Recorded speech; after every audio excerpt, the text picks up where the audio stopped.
I love it. I love it. Well, it's great to meet you. I'm coming out of Kansas City, Missouri, and I'm looking forward to getting into your work. So thank you for taking a Yeah. minute out today.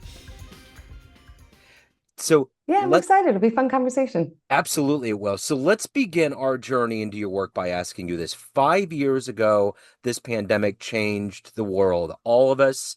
It was a shapeshifter. How did you get through that era, and how has it informed the way that you work and live in 2025?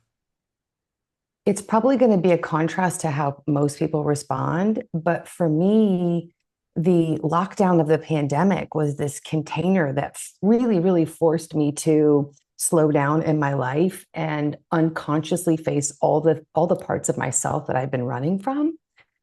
And, I think that period of time was, I know that period of time was really the catalyst for my own self discovery, my own self awareness, and really my whole healing journey, my whole spiritual awakening, really. It was in a strange way, it grounded me. It really gave me my freedom. So let's get into the work that you do on a daily basis. Kids are always very good about pulling the truth out of adults. So I'm going to put you in front of a bunch of 12-year-olds in a schoolhouse. It's career day, and the kid in the back of the room chimes in and says, "Hey, what do you do for a living?" What's your answer? Mm. I tell stories, kind of like the ugly duckling, but for grown-ups. I tell stories about people who maybe don't fit in, who don't like themselves, and then really discover who they are. So I write stories like The Ugly Duckling for grown-ups. So what did you want to be at 12 years old? What was your dream gig? This is, I love when people ask me these questions because the trauma I had in my life growing up, I didn't think about stuff like that. Sure. I was really just trying to get through school and just trying to find people that, would be my friend or fit in. I didn't I don't remember dreaming about things like that. Later on, I think if I could have thought about it, it probably would have been something with animals. It would have been like marine biology or something like that. But yeah, I didn't at the time. I really didn't have the wherewithal or the safety in my life to really daydream like that. So let's go back to COVID real quick before we depart that train. And I want to know Yeah. the one thing about that time period is that mental health finally got to be recognized as something Mm. that wasn't just get over it. It was more of kind of this thing that was a part of our psyche, interwoven into who we are. How much of seeing that become at the forefront like made you feel good about the future and people getting therapy and people working through issues? You're right. It was a time when a lot of people stopped to really think about the mental impact of what was going on. And the idea that mental awareness is something that should be conceived not just physically, right? I mean, there's health isn't just about your body, it's about your mind as well. And for me, I don't I'm going to sound really narcissistic all the time. I was so focused on me and healing. Yeah. And I was really fortunate that I didn't have people in my life that were greatly impacted by COVID other than me. I think I know I was person number one in my community I was the first one to get COVID and I got it really hard. So for me, everything was really focused on me. It was this turning point in my life where all the lenses kept going this way. And they were pointing me in a direction that was really wanting me to face a lot of things about myself. And so I think because I didn't have the impact of being directly affected by COVID itself, other than getting it, I was so focused on me. And so the idea of a bigger picture of how this would affect the world, it put me in a position where I started to find my purpose. I started to find my direction because, again, I could kind of settle down. I was very grounded. And in figuring out who I was and what I needed to heal from, I realized that that's where I wanted to be in the world. I wanted to help people. I wanted to help people feel more mentally free. And I didn't completely shape it at that point, But again, it was really the catalyst to going, you know what? People need to know this stuff. People Yeah. need to know that how you feel and all the things, like it's your conditioning, it's all these things, it's trauma like COVID, that people come out of it and then their whole reality is shifted. And so for me, it was more of a catalyst of going, I want to help people get through stuff like this. So where did you grow up? Was it North Carolina? I grew up so many places. We probably moved, oh my gosh, every year, every other year as an Okay. only child. So I've lived all over the place. You name a state, I've probably lived there. That was part of Okay. my trauma. Okay, so let me ask you this. Out of that early trauma, how did you develop this acumen for coaching, being a corporate overachiever, finally getting to this point of finding your voice and being a novelist? What were the foundational elements, whether it was heroic inspirational forces, think models that you didn't want to emulate? What were the forces that have allowed you to evolve into who you are and finding your place on this planet now? It was not a linear path at all, right? It was like 10 steps, it was like one step forward, 40 steps backwards. Yeah. I don't think I knew that until about 5 years ago. I was really still kind of just trying to survive, even, in my mid to late 40s, because I didn't know I had trauma. I didn't realize I had trauma. I didn't realize how it was affecting my life. I didn't realize how I was conditioned and how my survival strategies were still running the show for me. So I was really just this, overachieving, corporate salesperson that wanted to climb the ladder, that wanted to make the money, that wanted to do all the things. And even when I got to that place where I was comfortable, I still wasn't really happy. And for me, the learning curve in my life, the lessons really came from all of my relationships, whether they were, whether they were my family or, partners or what have you. And that was the learning process for me. It was relationships. And it wasn't until I thought my fourth marriage, and yes, you heard me correctly, I have been married 4 times. It wasn't until my fourth marriage, or I thought my fourth marriage was collapsing, that I was able to go, what the hell is going on? Like, why do I keep repeating these patterns in my life? It was the adage, it's not you, it's me. And I was able to wake up to that. And once I woke up to that, I could start digging in the past. And then once I went through that whole piece and understood that I was living life through this very distorted lens, how I saw myself, how I saw the world, how I saw other people, once I could start that healing process, then everything really shifted. My reality shifted. And that's when I could step into a place and go, other people need to understand they're not broken. There's nothing wrong with them. They've just adapted to their lives. And if they can just understand some elements, they could feel a lot freer. So it really wasn't until the last 5 years until I could work on my own inner healing and do my own inner work that I could put myself in a position to actually help other people. Was there a person in your life that was heroic, an inspiration that allowed you to find that truth 5 years ago? You would think, right? You'd think I'd have an answer that would give you like the name of a person. Yeah. But no, it's almost like I've lived this really interesting solo path where I had to figure it all out myself. Now, I've been inspired by people in the last 5 years, like Besser Van Kolk, right? I mean, just him sharing about the trauma world and just being so deep in the trauma world, and Richard Schwartz with IFS, and my teachers through the program that I went through, Elementum. So I've had those, but the inspirational teacher wasn't there. It was really me digging down and going, what is going on with me? So if you could meet one person alive right now on the planet that's overcome Mm. obstacles, that's inspirational, that might help you on your journey, who would you love to spend a little time with? If he was alive, Well, I mean, they could be a ghost. I mean, we could go okay. either way. Um, Gosh, there's so many. How do I pick one? I You can have a find, round table. yeah, I would like a round table. I find Krishnamurti fascinating because of his view of just understanding, yeah, just understanding life. I think Krishnamurti, I love Bruce Tift. I don't know if you're familiar with Bruce Tift. He wrote the book Already Free. Yeah. I think Bruce Tift would be fascinating to talk to. Besser Van Kolk.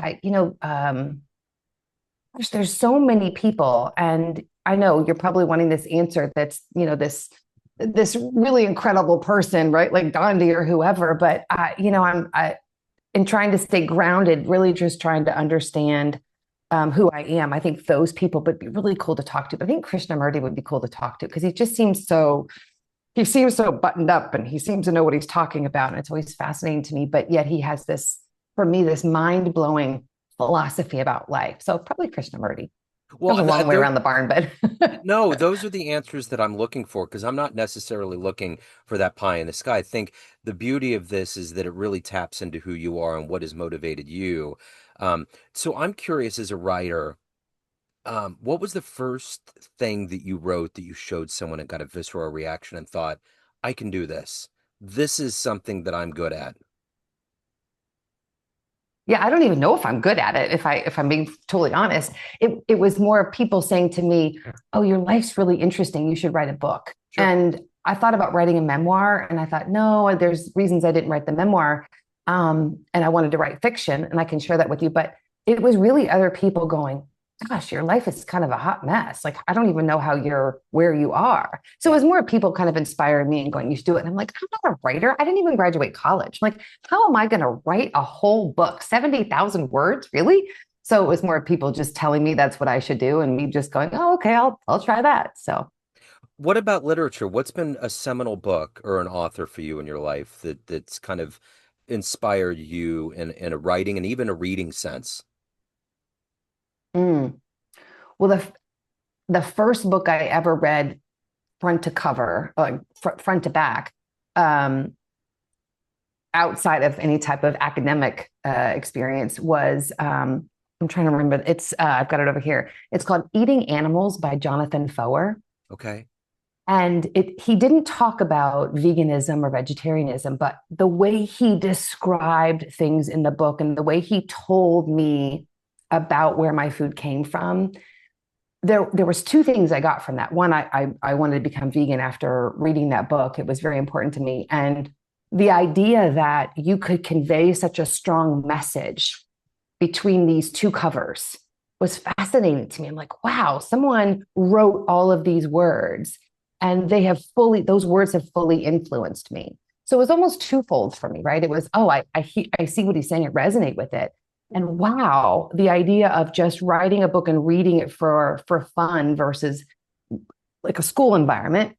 Yeah, I think that kind of turned me on to going, oh gosh, writing is really inspiring. Like you can really deliver a powerful message that way. Yeah. So speaking of being a vegan, are you familiar with Moby, the musician? Yes, a little bit. Yeah. Okay, he has a podcast. He's a very, very noted vegan, and he has vegans on all the time. Like Ed Begley was on Oh. there, and it was fascinating. And there was a lot of people that you just wouldn't realize. And listening to his stories and how he Mm. got to that point, it might shed a lot of light and really be helpful. So anyway, it's I'll have good. to check it out. Yeah, Yeah. totally check it out. And I had never really, because I'm a meat eater and I've always thought about as I get older, a lot of these things that become diseases or become problems for humans is all the consumption of what we put into our body, Mm. especially large quantities of meat. And I think about all of the conversations he has about it, and it's fascinating. It just kind of opens your Yeah. world up, and he talks about those flashpoints, and so do all of these guests. The moment, like the book or a film, a PETA commercial, something that happened that made them think, "Wow, no, it's not okay." So Yeah. it's very interesting.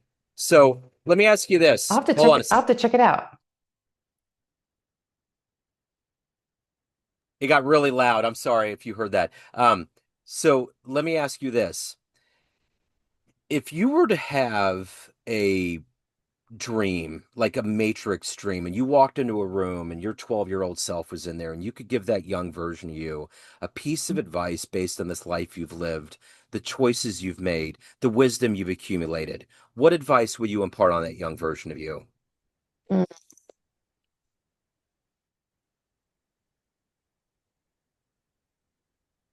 The advice I would give that young version of me is, ooh, I'm going to get emotional.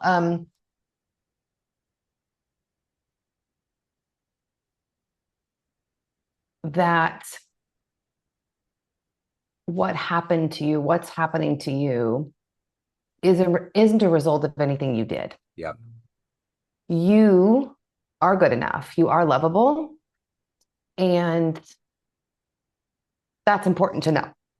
Yeah. You know, the weirdest psychological thing, there's a lot of weird psychological quagmires we get into, but I'm Mm. always astonished at how victims feel guilty about it when it's nothing to do with them, right? I mean, it's just kind Yeah. of that human default. And I don't know if it's a part of our survival that we may not know in this lifetime, but we'll figure it out on our journey. I don't know. It's a very strange quagmire to think about.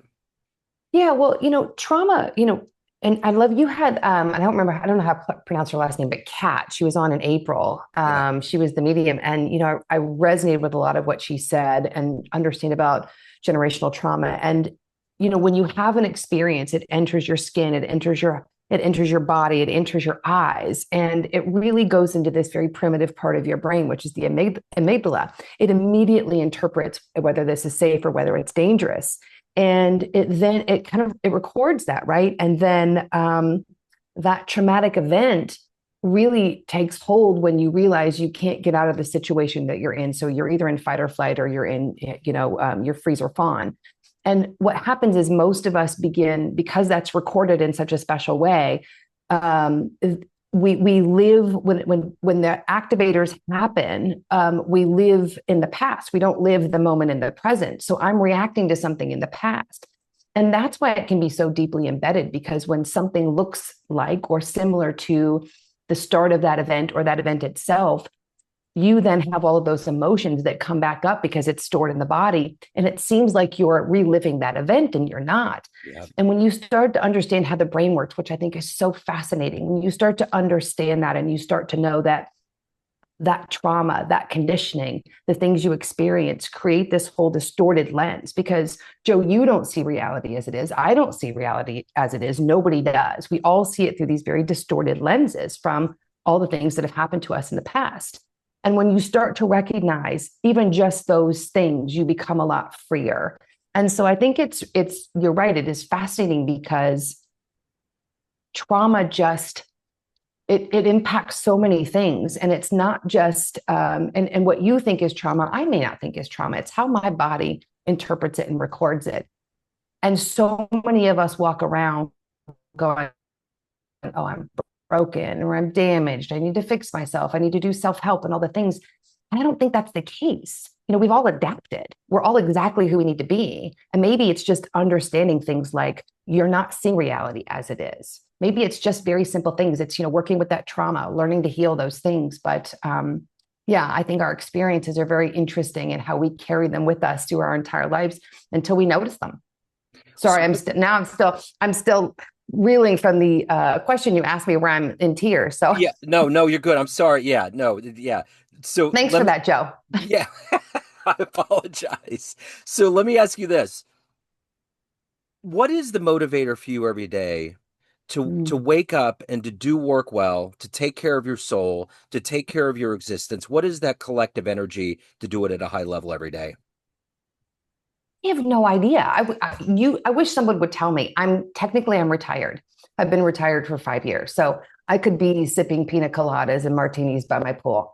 I can't, there's something in me every day that says, learn what you can learn, share it with who you need to share it with, understand your own self, embody what you need to embody, heal yourself so you can help working with, help other people heal, and just feel freer in life. I think part of it might be because, and it's funny, I had the same conversation with my husband last night. He's starting a lot of this inner work himself. He's had some trauma in his life too, and when he was a child. And when I first started this journey, I think he just thought it was a bunch of BS. Like, this is stupid, whatever. I know he did.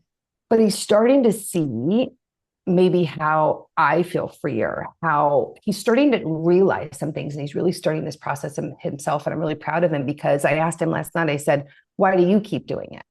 And he said, it's because I feel freer. I mentally feel freer. I'm not ruled by my conditioning. I don't have these automatic responses now all the time. I think he can pause and he can go, okay, why am I responding this way? Do I have to respond this way? And that the same thing motivates me every day. It's learning more about myself, because as I do, I start to learn more about the collective. I start to learn more about humans in general. And for me, I just have this big passion about helping people realize they're not broken. They're just fine as they are. And I loved a lot of what Kat was saying about, we have these,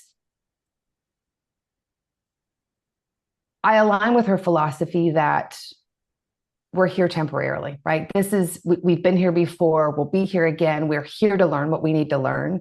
And I think that's a big part of what keeps motivating me every day too. What do I need to learn? What do I need to keep learning? And Yeah, how can I help other people on their own path?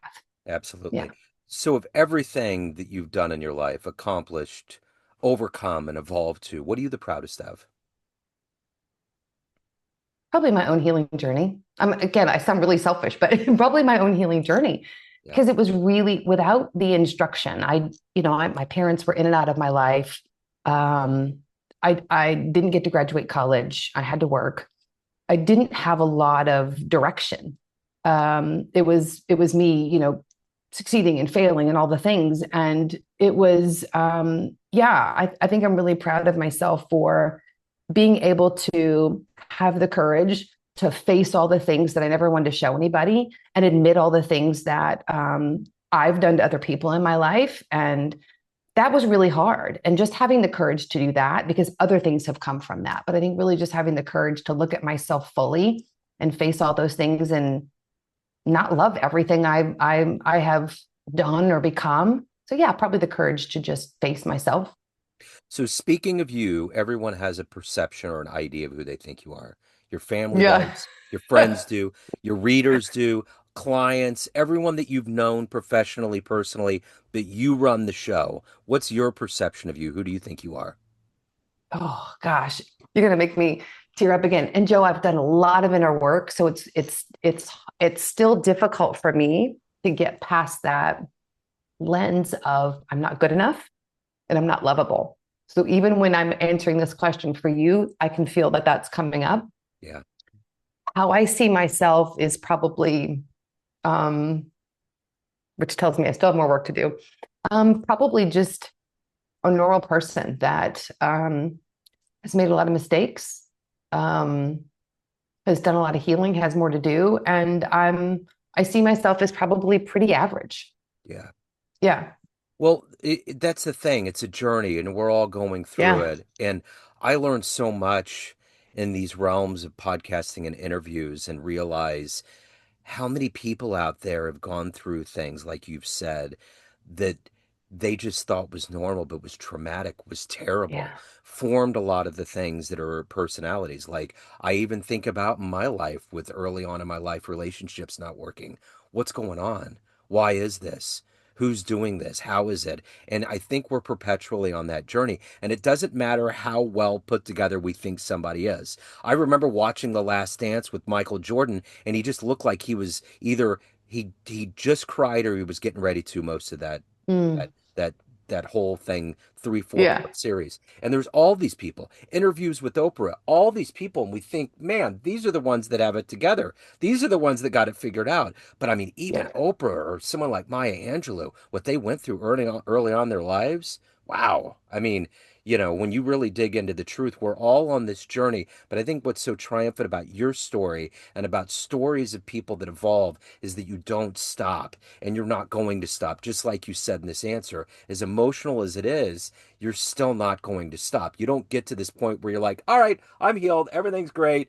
See you later. You That just, would be nice. right. It wouldn't be. It would be it's Yeah, the end of the movie we want to see, but the yeah, reality is that we're this constantly evolving thing like the universe after the Big Bang. We're just continuing to mm, expand out into the universe, and we hope that we run into a really nice nebula and a great universe or another planet that's habitable. There's just always this quest for something better.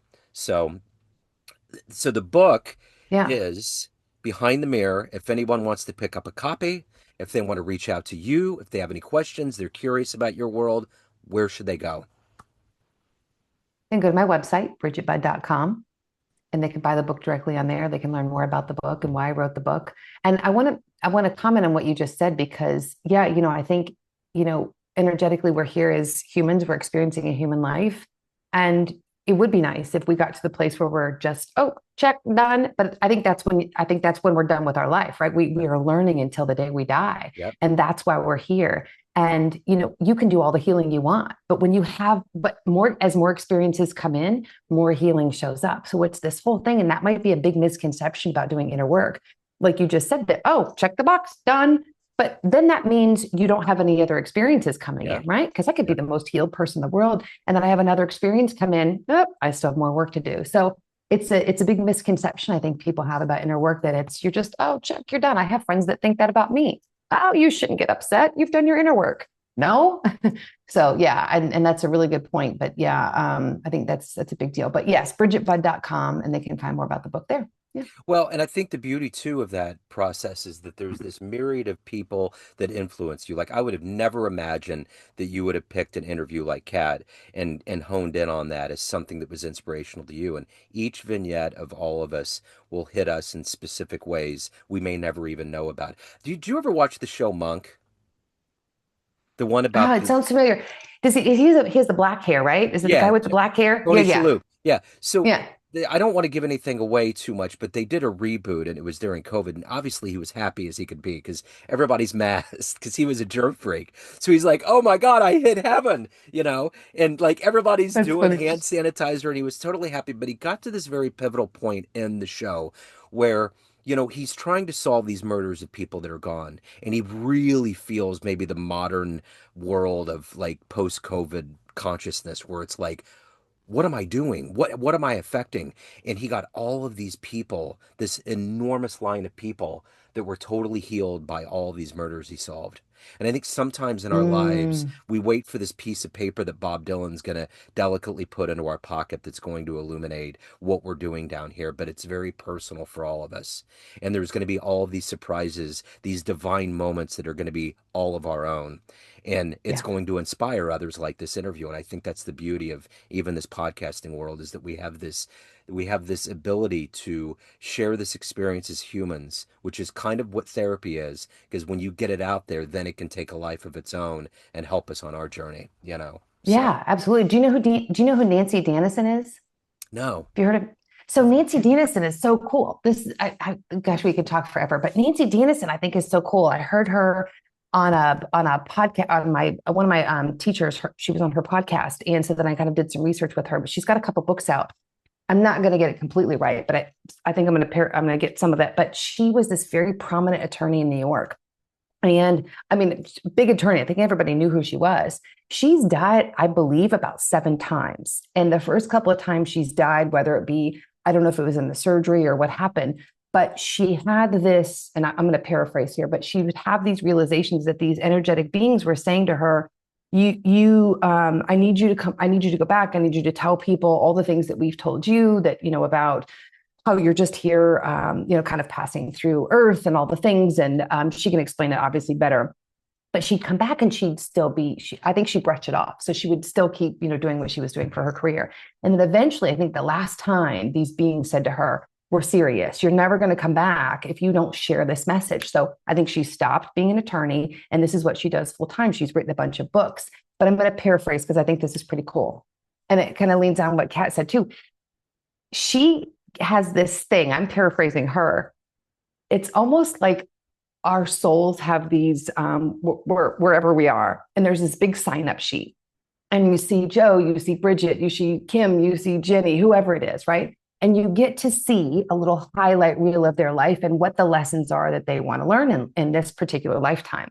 Because if you think about it, a soul, if it's infinite, 80 years, 100 years is nothing, right? It's like Yeah. a blip, it's probably like a minute or two to us. Yeah. So anyway, go back. So we have this highlight, and my soul goes, Bridget, she's going to learn, I don't know, she's going to learn whatever through relationships, right? And then I get to see a highlight reel, right? So I see it.